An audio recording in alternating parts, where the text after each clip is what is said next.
সালাম তা পালন করতে গেছেন, আর ইসমাইল আলাইহিস সালাম বাবার সামনে বা সবকিছু সারেন্ডার করে দিলেন।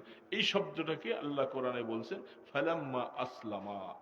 আমার ইব্রাহিম এবং ইসমাইল দুইজন পরিপূর্ণ মুসলমান হয়েছে, মানে কি গর্দান নেহাদান বাতার, আল্লাহ পাকের হুকুমের সামনে কোনো কথা নাই, পরিপূর্ণ পালন করার জন্য প্রস্তুত হয়ে গেছে। এটার নাম হলো মুসলমান। এটার নাম কি বাবা? এখন বলেন তো, আমরা আসলে মুসলমান দাবি করাটাই তো আমাদের সাধনা। আমরা নামাজ এক ওয়াক্ত পড়লে 3 ওয়াক্ত পড়ি না।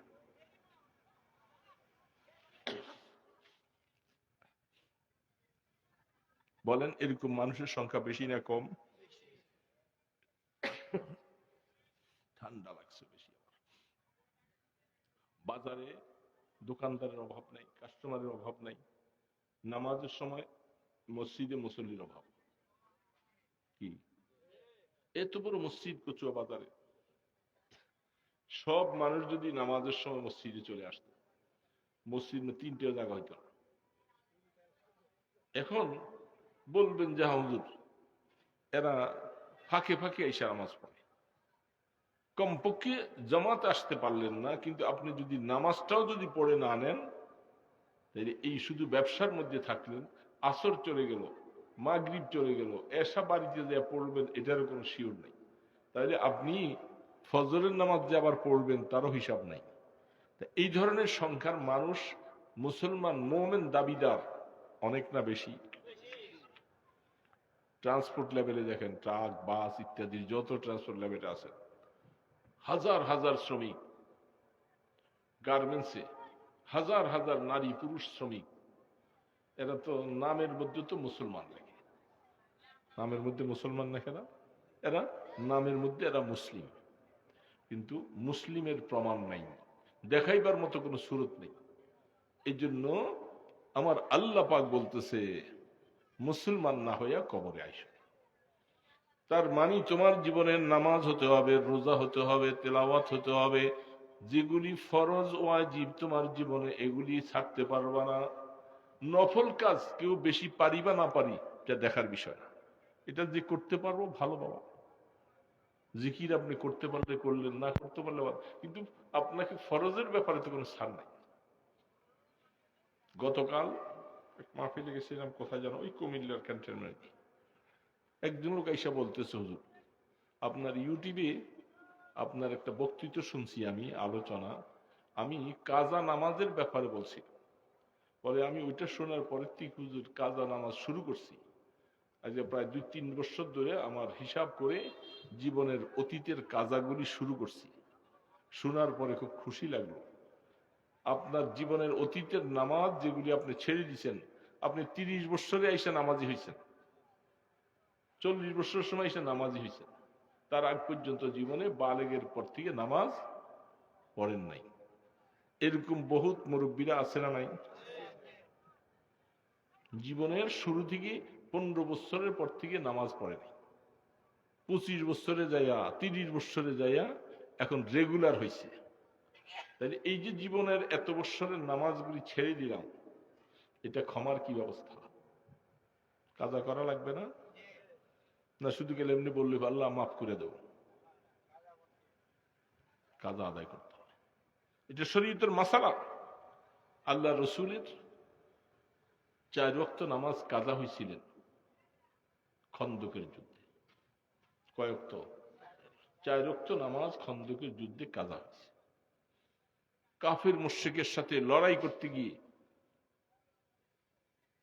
এইভাবে তাদের সাথে মোকাবেলা চলছে, একটা সেকেন্ড সময় পাই নাই যে কমপক্ষে সাওয়ারির পিছে দাঁড়াইয়া ইশারায় পড়বো, এই সুযোগও দেয়নি তারা। আল্লাহ রসুল সাহাবীরা বলছেন আল্লাহ পাক ওই কাফের মুশরিকদের কবরকে যেন আগুন দিয়ে ভরপুর করে দেয়, তারা আমার 4 ওয়াক্ত নামাজকে কাজা করে দিছে। 4 ওয়াক্ত নামাজ। এখন আল্লাহ রসুল বলতে পারতেন যে নামাজ যেগুলি কাজা হয়ে গেছে এগুলি বাস আল্লাহর কাছে মাপ চেয়ে নিব, কিন্তু হাদিস শরীফ খুলে দেখেন রসুল সাহাবায়ে কেরামদেরকে নিয়ে যুদ্ধের পরে এই 4 ওয়াক্ত নামাজ পুরোপুরি ভাবে কাজা আদায় করছে। তাহলে বোঝা যায় নামাজ কাজা হয়ে গেলে শুধু এমনি ক্ষমা চাইলে এটা ক্ষমা হবে। কি করতে হবে? কাজা আদায়ের সিস্টেমটা আমরা আমাদের দেশে, এই যে এখন সবে মেরাজ আসতেছে, আপনাদের দেশে তো আসতেছে নাকি? সবে মেরাজের প্রায় 15 দিন পরেই সবে কদর হয়, সবে বরাত হয়, তার 15 দিন পরেই রমজান চলে আসে। সবে মেরাজে কি করেন আপনাদের দেশে? এইখানে একটু বলেন না আমাকে। আমি আইসেই যখন ঢুকতেছি তখন আমার আগের হুজুর কি নাম জানি, মুফতি ইব্রাহিম সাহেব, উনি সবে মেরাজের আয়াত পড়ছেন, কিছু কথা বলতেছিলেন। সবে মেরাজে আপনারা কি করেন আমার একটু জানতে মনে চায় আর কি, তার দিয়ে একটা কথা বলবো। হ্যাঁ, সবে মেরাজে হয় না সবে বরাতে? সবে বরাতে না হালুয়া রুটি হয়?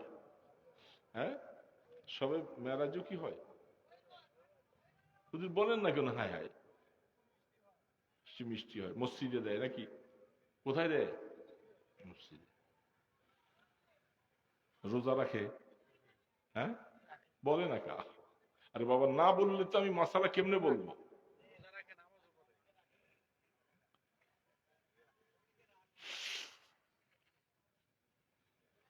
আল্লাহ আকবার, কি বলবো। মেরাজে আল্লাহ রসুল যখন মেরাজে গেছিলেন, তার থেকে দুনিয়ার মধ্যে প্রায় দীর্ঘ 20-22 বৎসর, 17-18 বৎসর রসুল হায়াতে বেঁচে ছিলেন।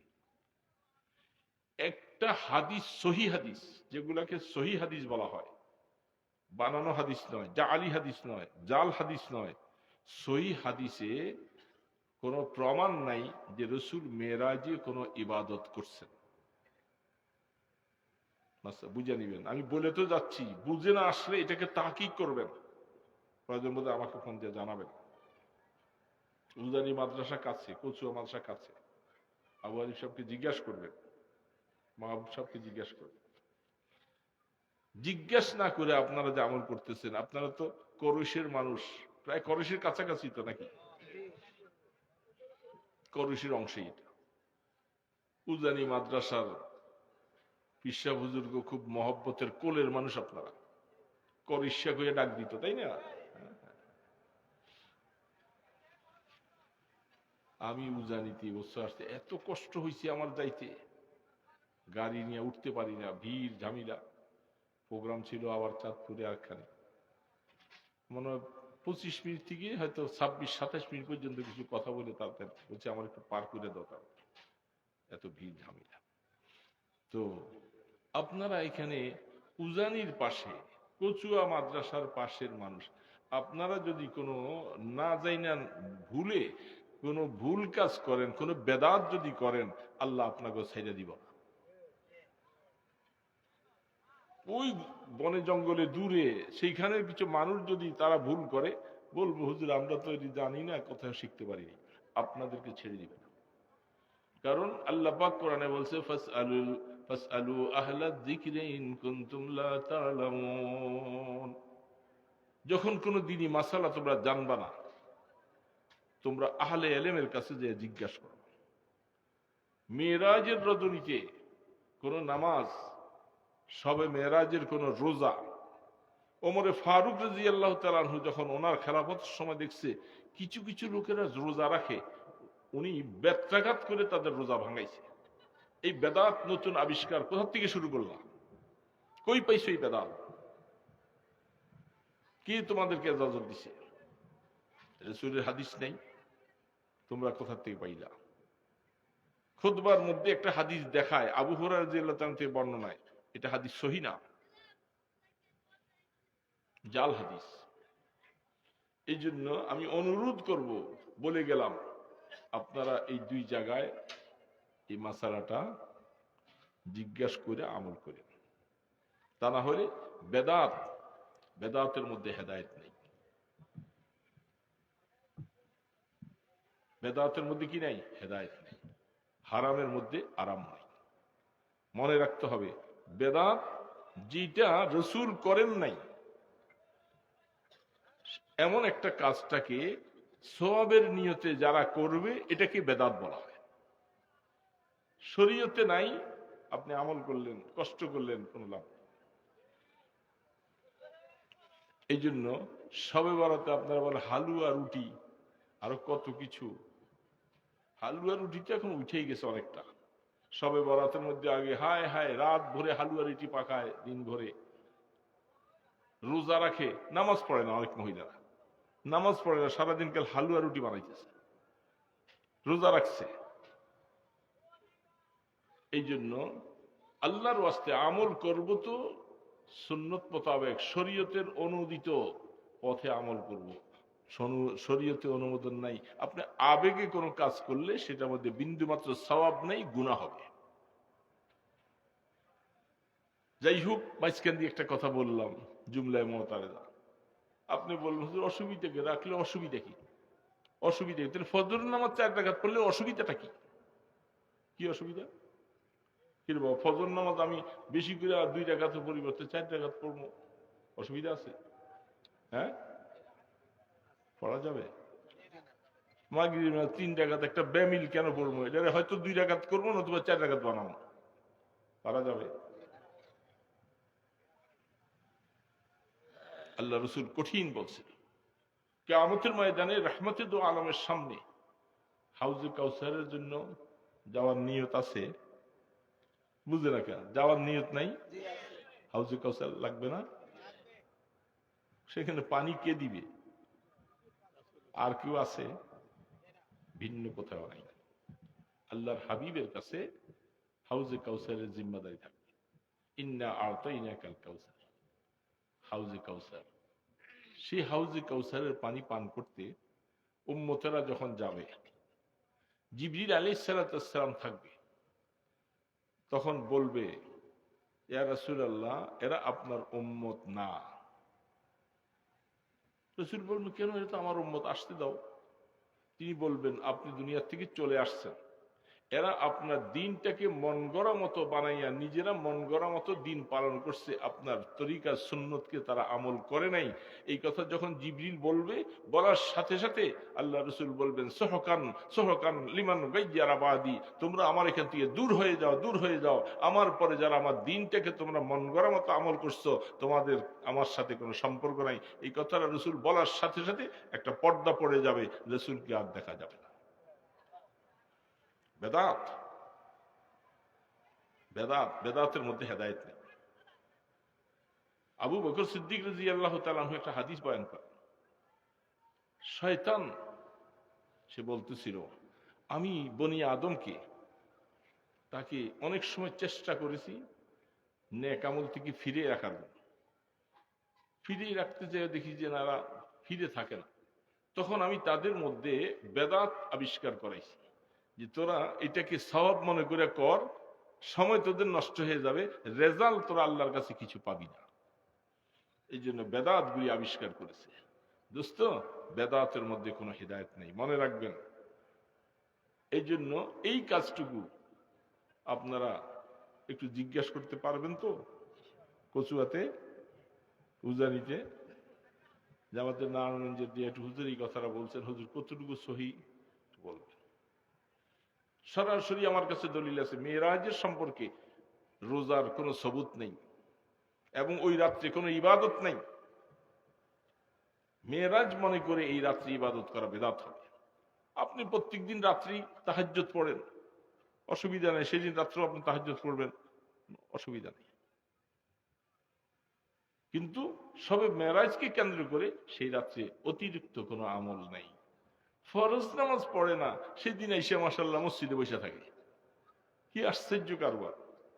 আমাদের শহরও আছে এরকম, যে সমস্ত বেদাতিগুলি মসজিদগুলি আছে, আজানের আগে সালাতু সালাম পড়ে, আজানের পরে দোয়া পড়ে মাইক দিয়ে লম্বা লম্বা করা কিছু বেদাতি মসজিদ আছে, তারা সারা রাত মসজিদ খুলে রাখে। কিছু কিছু ছেলে পেলেরা আইসা রাত ভরে এরা নামাজ পড়ে, অথচ ফরজ নামাজ পড়ে নেই সারাদিন এক ওয়াক্ত। এই জন্য আল্লাহর হস্তে বলবো, মাসালটা বলে গেলাম, আমল করার চেষ্টা করব। তো আমি যে আয়াতটা পড়েছি এর উপরে অসুবিধা হইতেছে না? আল্লাহ তাবারক ওয়া তাআলা সূরা আল ইমরানের আয়াতটার সামনে আরেকটা আয়াত আছে, এরপর আরেকটা আয়াত আছে। এই মজমুনের উপরে কথাগুলি আল্লাহ পাক কি জামে মানে কথা বলছেন, এগুলি তেলাওয়াত করলে আকল হয়রান হয়ে যায়। আমার আল্লাহ কিভাবে বলতেছেন, ওয়াসারিউ ইলা মাগফিরাতিম মির রাব্বিকুম ওয়া জান্নাতিন আরদুহা কাআরদিস সামাওয়াতি ওয়াল আরদ উইদ্দাত লিল মুত্তাকিন।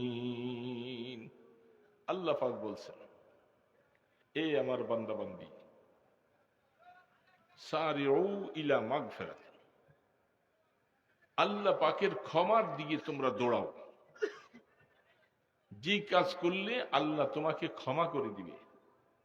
তাহলে বোঝা যাচ্ছে বান্দা নাফরমানি করুক, গুনাহ করুক, যা কিছু করুক, এটাকে আল্লাহ ক্ষমার কি দিছে, একটা আশ্বাসের বাণী দিছে। ওয়াসারিউ ইলা মাগফিরাতিম মির রাব্বিকুম। বড় আজীব কথা, আল্লাহ পাক আয়াতের মধ্যে প্রথম কথাটা মাগফিরাতের কথাটা আগে আনছে, জান্নাতের কথাটা পরে আনছে। ওয়াসারিউ ইলা মাগফিরাতিম মির রাব্বিকুম, তোমাদের রবের পক্ষ থেকে যে আল্লাহ তোমাদেরকে মাগফিরাত করবে। মাগফিরাত মানে কি, মাফ করে দিবে।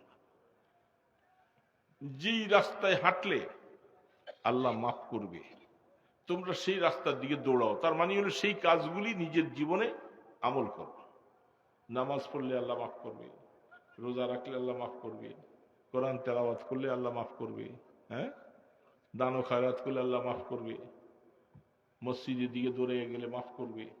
এক কথায় যেগুলি নেক আমল, শরীয়তে অনুমোদিত, এই সমস্ত আমলগুলি করলে আল্লাহ পাক বলছে এটি আমার দিকে তোমার দৌড়ানো হবে।